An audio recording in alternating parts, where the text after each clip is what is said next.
So we're going to make a really cheap and effective water trough for cattle.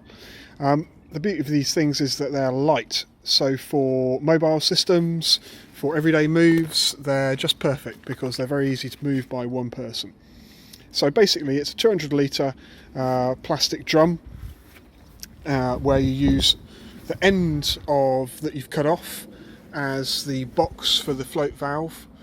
Then it's been reinforced with a couple of bits of angle to stop it splaying out, and it's basically mounted on a pair of half round stakes held in place by roofing bolts. So they've got a little rubber seal which stops any water getting out. And then pretty simple really, plus-on fittings in a bit of an L to your where you plug in your water supply.